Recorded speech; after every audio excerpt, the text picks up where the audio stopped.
AP మద్యం అక్రమాల కేసులో స్పెషల్ ఇన్వెస్టిగేషన్ టీం అధికారులు రెండో రోజు సోదాలు చేశారు. జూబ్లీహిల్స్ లోని మాజీ మంత్రి కారుమూరి నాగేశ్వరరావు ఇంట్లో సిట్ తనిఖీలు కొనసాగాయి.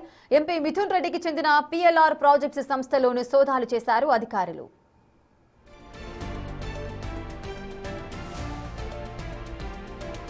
ఇప్పటికే కారుమూరు నాగేశ్వరరావు వాంగ్మూలం నమోదు చేశారు సిట్ అధికారులు.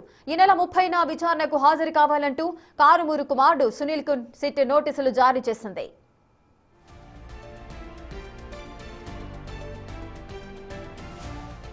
వైసీపీ హయాంలో మద్యం రవాణా కాంట్రాక్టు టెండర్లలో అక్రమాలు జరిగాయని ఆరోపణలపై సిట్ అధికారులు విచారణ జరుపుతున్నారు. ఈ ఆరోపణలపై ప్రత్యేక దర్యాప్తు బృందం విచారణ జరుపుతోంది. ఈ క్రమంలోనే మాజీ మంత్రి కారుమూరి వెంకట నాగేశ్వరరావు, ఆయన తనయుడు సునీల్ కు ప్రత్యేక దర్యాప్తు బృందం ఇటీవలే నోటీసులు జారీ చేసింది. 23న విజయవాడలో విచారణకు హాజరు కావాలని సిట్ అధికారులు నోటీసులు ఇచ్చారు. పశ్చిమ గోదావరి జిల్లాలోని తణుకులో ఉన్న కారుమూరి నాగేశ్వరరావు ఇంటికి నోటీసులు కూడా అంటించారు. కానీ వారు విచారణకు హాజరు కాలేదు.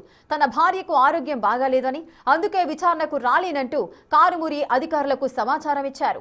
మరో వారం సమయం కావాలన్నారు. కానీ ఇంతలోనే అధికారులు సోదాలు నిర్వహించారు.